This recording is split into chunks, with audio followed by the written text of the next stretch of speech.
Well, hello everybody, how are you doing this fine day? How is your, well, I'm not even gonna lie, I don't know if this is a weekend or week or what. I got no idea, because I don't know when this video is gonna come out, because my plan was not to make this video. It messed up my whole damn schedule. This video was actually supposed to be my first ever stream. I intended on streaming over the weekend and building a tier list of all the characters that have appeared in my Cult of the Lamb survival challenges, and then build a tier list on a stream, having people talk to me and engage, and us sort of building it together, and then taking that stream and then uploading it to the internet, and it would have been all awesome. It would have been the first ever stream on the Rouga Rabid channel. But because I'm fucking retarded when it comes to technology, I couldn't get it to work, and I couldn't get anybody to help me to get it to work. My Discord channel didn't know what the fuck they were doing trying to help me, so I couldn't do it. I'm still trying to figure it out. I'm gonna try and keep doing it, but I don't fucking technology, man. I don't do technology. My laptop's like 70 bucks, and I bought it from a dude who found it in a dumpster. It's unreasonable to expect me to figure this shit out. So I'm gonna be working on that for what appears to be the foreseeable future, but I had to give you guys something, so part 2 of Oz. I enjoy making these Oz videos, so fuck it, worse things have happened. If anyone watching this video is tech savvy and has the knowledge that allows me to stream over YouTube while also screen sharing my screen and having that all work as well as recording it, please join the Discord and fucking tell me how to do it, because I'm not gonna lie, I don't think that shit's gonna happen without some kind of assistance. I'm just gonna have to make that video without streaming, and that's gonna be lame as fuck. But I'm wasting up your time. Let's get started. First up on the chopping block, we have Tony Montana from Scarface. Originally a very small stakes Cuban criminal who escapes the horrors of communism and comes to the great old US of A, where through his own fearless nature and moxie ends up building a criminal empire, becoming the drug kingpin of Miami, in charge of all the cocaine smuggling that comes in and out of the country. Let me start off by saying that there are a lot of good qualities about Tony Montana. The man is ambitious. He is completely and utterly fearless. He is unmoving in his beliefs and his admittedly flimsy morality. He under no circumstances allows anyone to make a fool of him, to use him, to disrespect him, or otherwise put him down in pretty much any way whatsoever. It is not possible to bully Tony Montana. You just can't do it. And he is honest to a fault. At no point throughout the entirety of this movie is he ever tell a lie. And while all these traits are admirable in their own right, they're not really that valuable in Oz, which is why he's gonna get himself fucking killed really fast. As I said in part 1, the Hispanic gang in Oz is pretty adamant on having anyone who is Hispanic who comes into Emerald City join under them, no matter what. And they consider it an insult if someone of their race does not join their little race gang. Tony Montana is not going to join their little race gang, which I wouldn't necessarily say is instantly a reason he's gonna die, because he's a pretty tough guy and he used to be a soldier in the Cuban military and he could generally take care of himself. The problem is, Tony Montana is a massive fucking shit starter. He doesn't allow anyone to talk disrespectfully to him, but he constantly talks disrespectfully to other people. He doesn't let people demand things of him. He constantly lets everyone around him know that he's better than they are, and in a lot of ways he kind of is, but you know, still. And when you really get down to it, a lot of his best qualities end up being massive hindrances in Oz. His adamancy on never lying, for instance, kind of gonna get him killed. You have to lie in Oz. All of the most successful people in Oz are manipulative as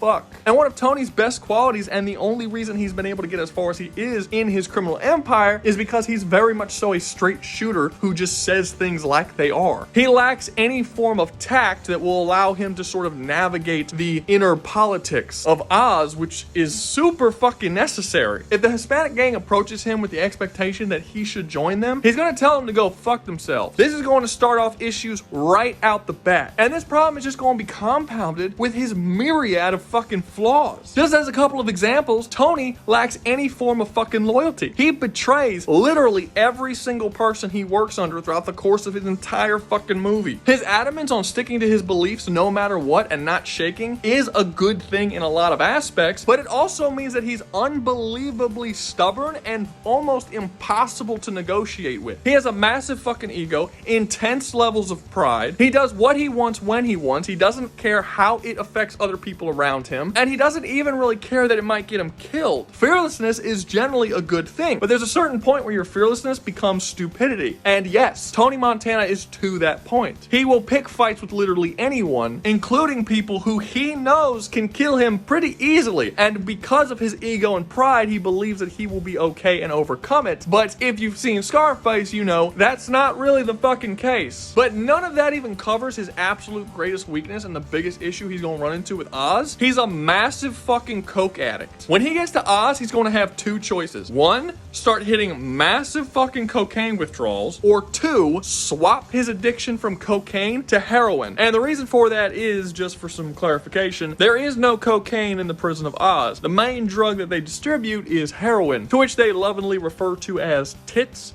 because heroin usage in Oz is the closest that any of these men are ever going to get to shoving their face into a pair of big old plumped tits. Give me some tits!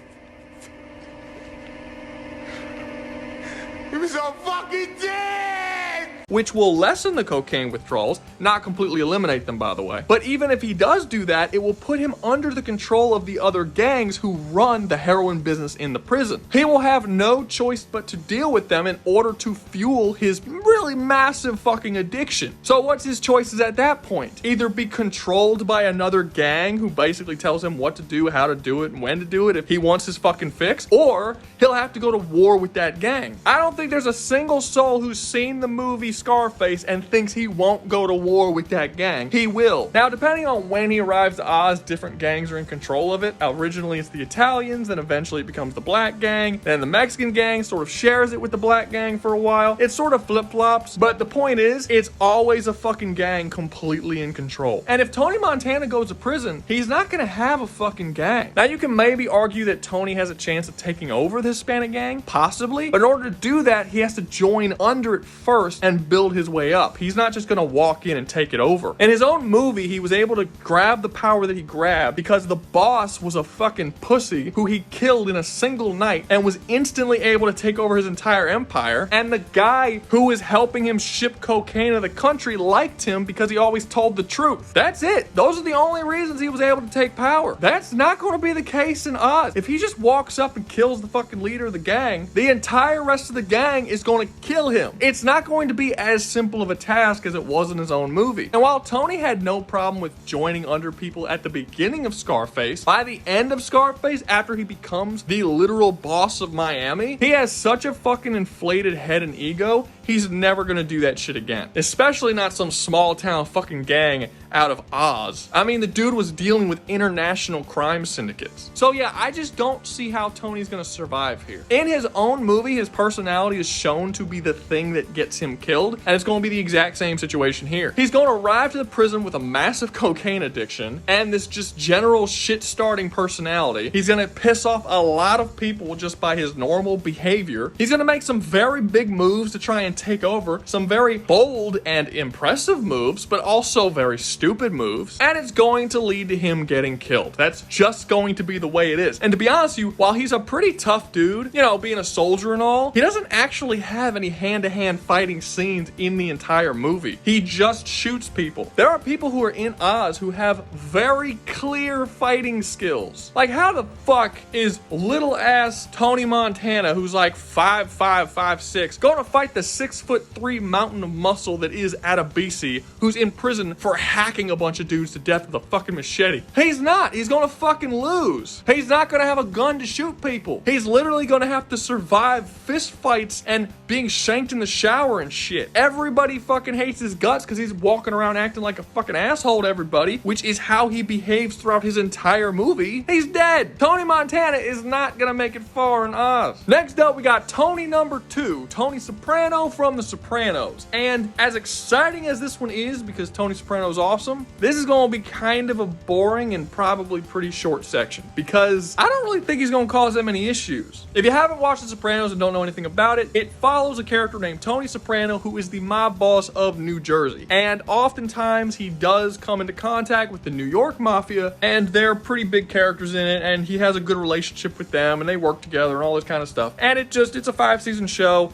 and it goes on the career of Tony Soprano as he is the mob boss of this city. So if Tony gets arrested and sent to Oz, which is a prison in New York, he's just gonna go straight up to the Italian mafia who exists in Oz prison and basically just tell them who he is. You know, hey, I'm Tony Soprano, I'm the mob boss of New Jersey. Show me the proper respect, I'll show you the proper respect. Can you give me a position in the prison? Tony is not the type of person who's going to be this power-hungry asshole who tries to take over the Italian mob. That's not how the mafia works. Tony is aware of his place. He always has been. He's the boss of New Jersey. He's not the boss of New York. If he goes to a prison in New York, he's not going to try and take over. The only thing he's going to expect is the proper respect from one mob boss to another. The boss of the New York mafia is going to have to give him a respected position of power underneath him, but Tony is aware he is not in his territory anymore. It's not going to be like Tony Montana where he has to take everything over. As long as he has shown his proper respect, no problems will be made. And he will be, because the Italian mafia in Oz works the same way the Italian mafia does in everything. They're very big on respect, authority, and their general hierarchy, and it's going to work the same way. Tony Soprano is the first person that I've put in this series that actually has a place that he fits pretty much instantly without any real issues. I don't have to force the story to get Tony to join one of the gangs like I did with, say, Patrick Bateman in part 1. He fits very neatly in, and there's really nowhere else he could go. The only real problems that Tony's gonna have once he gets to the prison are the same problems that the Italian mob in the prison are gonna have. The Italian mafia in Oz go to war with the blacks. Tony is also going to war with the blacks. If they go to war with the fucking neo-Nazis,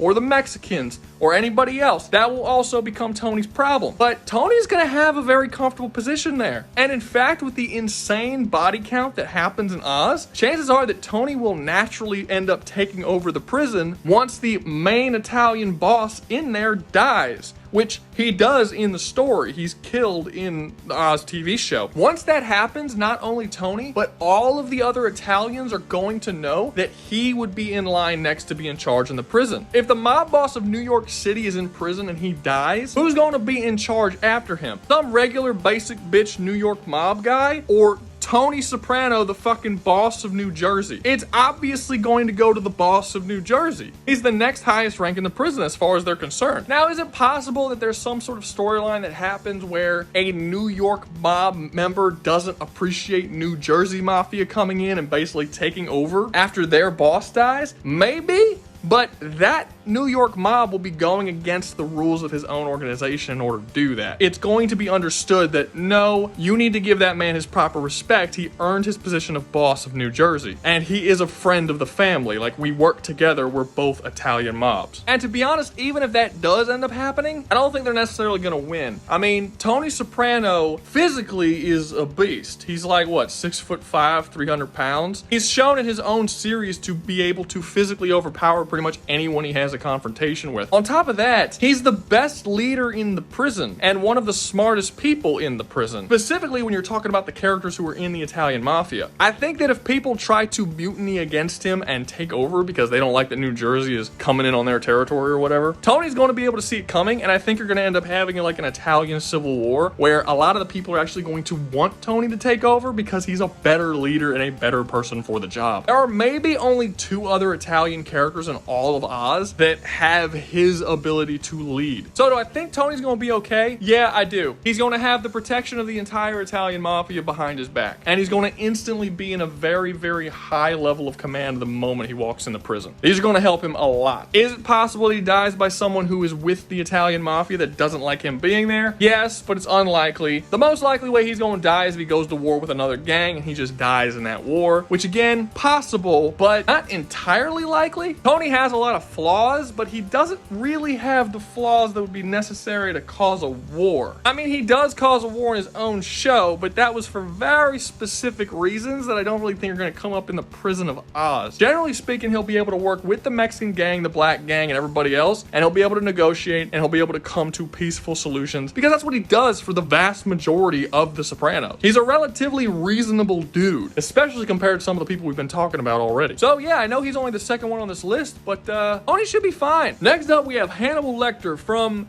a lot of stuff. He's from like a bunch of books and movies, and they all have different fucking names. So I don't actually know what the series is called, but the big one is Silence of the Lambs. He's from Silence of the Lambs. And this one's kind of weird because I kind of have to change what I think would happen to make this conversation interesting, because I don't think Hannibal Lecter would get put into Emerald City. I mean, in his own series, he's so dangerous, he has to be put isolated by himself in a fucking cell with 3 stone walls and a bulletproof glass in front. You can't go near him. Don't even fucking talk to him, because he'll mind fuck you with his voice and get you to fucking kill yourself or some shit. Like, he's just so dangerous. He has to be by himself, away from any other person where he can cause harm. So why the fuck would they throw this dude in the middle of Emerald City? Like, that doesn't make any sense. Okay, so I should probably talk about the structure of Oz. The prison is called Oswald Prison, which is why the show is called Oz. But the show mostly takes place in Emerald City, which is a specific wing of Oz where they're trying this experiment out. This isn't the only wing, though. There's a bunch. There's a whole wing devoted to cops who were put under arrest and put in prison, because if they put them with the general population, they're gonna get fucking murdered. There's a wing for death row inmates, and many, many different wings. One of those wings is kind of what you would probably normally refer to as isolation or solitary, where it's basically just 4 walls and a big ass steel door that you can't see out of, and they slip your food through a little slot and you never get any free time or anything like that. Except it's not temporary, and for many characters it is considered their permanent residence within the prison. This is most likely where Hannibal would be sent to, because this is kind of the equivalent of where he's sent to in his own universe. So it would sort of be uncharacteristic for me to even put him in Emerald City. So I kind of have to change the rules a little bit, because that's not interesting. Like, what the fuck am I supposed to do? Take Hannibal Lecter, just throw him in a room with 4 walls and so he just stays there till he dies? That's fucking boring. So no, for the purpose of this, we're putting him in Emerald City with everybody else to see how he's going to do with those people. So how's he going to do? And this gets kind of difficult, because pretty much every movie and television show and everything where Hannibal Lecter appears, he always has a really different personality. Like, even among the same continuities, he acts totally different. Like,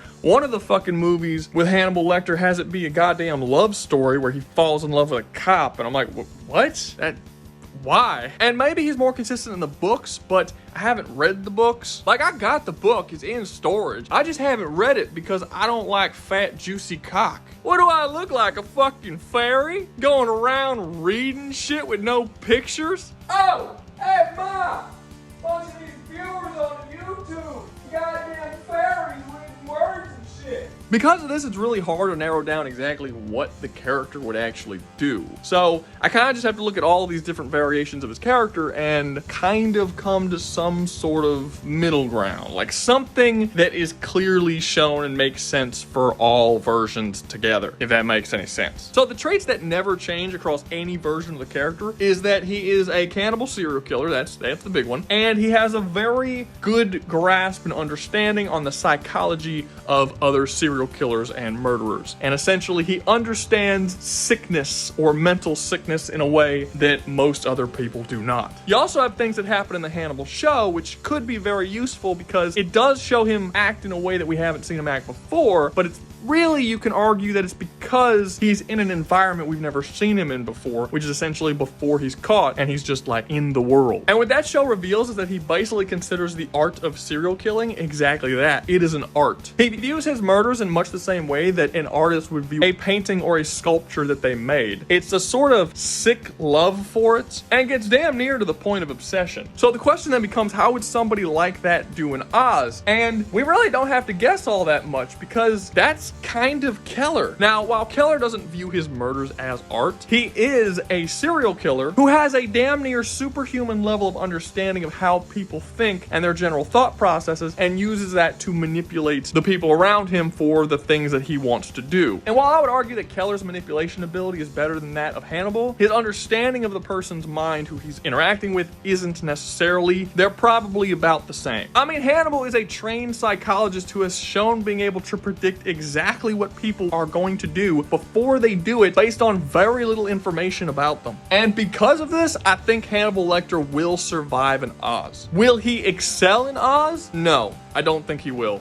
I don't think he'll be capable of escaping the prison, mainly because He does escape the prison in his own stories. However, it's usually because of plot contrivances and things that kind of don't make sense in the universe of its own story. Like in Silence of the Lambs, he only escapes because they send 2 guards to open up the door and come in to give him food. This guy who they know is so fucking dangerous that they don't even want people talking to him, but yet they'll open the door all the way to just give him his, like, just slide it through the fucking door hole or something. And then he swaps his clothes with one of the guards who he kills and poses the guard, and they just take him out there because they don't look at his fucking face to see if he's Lecter or not. Like, I don't know. It's a lot of contrivances to allow that escape attempt to be like a thing. And while, yeah, the movie is great, that's not the best escape attempt. I'll be honest with you. So if he's not capable of escaping, and that means that he'll actually have to live here, what exactly is going to happen? And honestly, he'll just kind of survive. Like, he doesn't have anything that would make people want to kill him. Like, what would he do to go out of his way to start problems with people? The only thing I could see is if he tries actually murdering people inside of the prison, which he might do because the show version is straight up obsessed with it. But if he does that, that can only lead to like 1 or 2 possibilities. Either 1, he gets put in isolation forever, and you never see another fucking story with him again. He's just locked in his place till he dies. Or he gets fucking murdered by one of the other groups because while Hannibal is very smart, he's not physically very powerful. I honestly just think he won't be bothered and he'll just live his fucking life in the prison. And I know this is kind of boring, but this is what a lot of characters in Oz do. The characters that don't start waves with other characters are background characters throughout the entirety of the show. You don't always have a reason to fuck with somebody. Not only is Hannibal a serial killer, but he's an old guy. He's not a drug dealer. I just don't see what he could possibly do to get on people's nerves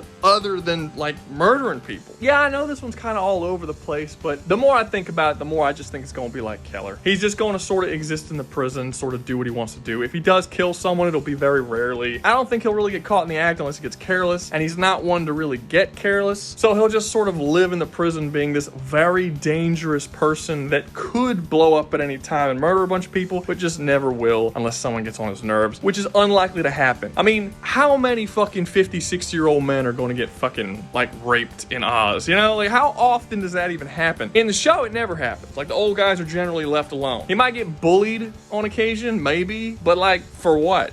You know, he doesn't have anything to offer. Yeah, this might have been a bad choice in entry now that I think about it. Last up, but certainly not least, we have the Joker from the Dark Knight series. Yes, specifically the Dark Knight series. I'm not using some sort of weird amalgamation Joker. Just one Joker from one movie. So what exactly can I say about Joker?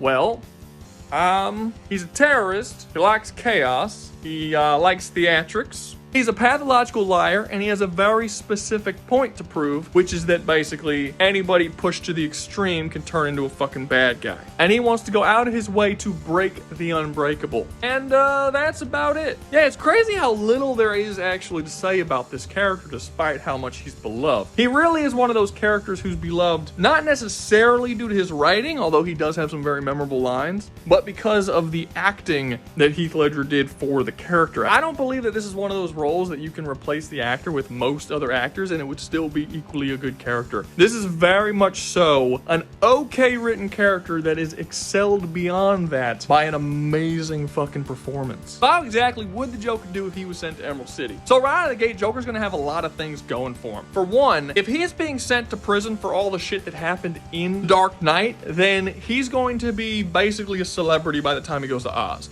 There's not going to be a single person that isn't going to know this motherfucker's name because I guarantee you that shit was international news. The man single-handedly terrorized an entire fucking city. On top of that, you have all of his military training, which yes, he does actually have military training. I know the movies kind of lean on this whole thing where he doesn't actually have a backstory, but it was revealed many, many years ago that Christopher Nolan actually did come up with a backstory for him. They were just never going to reveal it in the actual movie, but his backstory is basically that he was a military operative that was betrayed by his government and left for dead, and then when he got back, he suffered from PTSD and all this other stuff. Yeah, so basically he is a military trained operative. This is why he's capable of building bombs and fighting against people like Batman. I mean, he systematically sabotages an entire society with military style tactics. So pretty obvious he's a fucking military guy. He uses fear and psychological manipulation on a mass scale in order to control an entire city's populace. That is some impressive shit. Having said that, I'm about to say some pretty blasphemous shit. For one, I don't actually think the Joker is all that good at manipulating when it comes to an individual person. I know a lot of people like this scene, but personally I think that one of the weakest points in the entirety of the Dark Knight movie is the scene between the Joker and Two-Face before he becomes Two-Face when they're in the hospital. While I understand the idea that the movie was trying to give where Harvey was already on the path to that and Joker just kind of had to give him a final push to become Two-Face, I don't really think his conversation with Harvey was all that compelling, and I don't think that that conversation would have made him turn into Two-Face. Like, I just don't understand why Two-Face didn't shoot Joker in the face. I mean, despite what the Joker says, he was still responsible for the death of Harvey's fiance. And not only did he talk Harvey into not killing him, which would have been difficult to do even if Harvey wasn't going down this murderous path, but he also talked him into being so corrupt that he eventually went on to kill a bunch of other people and get this whole Two-Face persona. I mean, this is a dude that a couple hours later tries to kill a child based on a coin toss, an innocent child. When Harvey is in the car with the mob boss, Falcone, he straight up tells him that he's not after Joker because Joker's just a wild dog who was released and he's looking for the people that released him. So there seems to be some sort of idea in Harvey's head that he wants to go after the people truly at fault. So he doesn't blame Joker, the one who set it all up and actually had her killed, but he does blame Gordon? How is Gordon more responsible than the Joker? That doesn't even make any fucking sense. Look, I do like The Dark Knight. I think it's a good movie, but there's some serious fucking holes in the script. So do I think the Joker is going to be able to be this Machiavellian manipulator that just hits all of the different characters in Oz against one another and all this kind of... No, I don't. I don't think he's written that well in The Dark Knight to be able to do that. I still think that he's skilled enough as a soldier to be able to compete with people. I think he does have some form of manipulative ability, just not as great as I think people are going to think he is. And I think that his general name and reputation that he's built up after the events of The Dark Knight are automatically going to make him compelling to follow. So I think he'll probably end up forming his own gang within the prison and likely going to war with the other gangs for control. Now, whether or not he'll actually be able to win that confrontation is another question. While he's definitely physically strong enough to take on a lot of people, I still don't think he's to the point that he's going to take on somebody like Adebisi or some of the more physically imposing characters. He's smart, but I don't think he's necessarily as smart as somebody like Ryan O'Reilly. He's manipulative, but he's not exactly as manipulative as someone like Keller. Basically, Joker is a really solid all-rounder that's going to be good at surviving, but he's not going to excel at anything that there aren't other people in the prison that excel at better than he does. So, do I think he'll survive? No. I don't. And this isn't because he's not capable of surviving, because I do think he's capable. It's just that what the Joker is, this force of chaos that must always cause havoc wherever he goes, means that it really doesn't matter what his plan is, he will always be someone on their way to an eventual loss. Like, there's only so much chaos you can cause before you fail. That's just sort of the way it works. Like, if you think back to The Dark Knight, what exactly would it look like for the Joker to win? Like, what would that be? Would that be him killing Batman, taking over the city, owning everything? No, that's not what he wants. And even if he did that, then the military would come in and deal with it. He's such a chaotic force that it's inevitable that his loss will occur. Get what I'm saying? There's nothing that he wants, and there's no win condition that he could possibly come to. So loss is inevitable. It's just how long he'll survive before he acquires that loss. And he's never going to be a character that just chills the fuck out. So yeah, I think eventually Joker's gonna die in Oz. Don't get me wrong now, he's gonna be one hell of a force, and he's gonna cause some significant fucking problems for this prison. He's gonna be the type of character that everybody kind of has to come together to take care of. But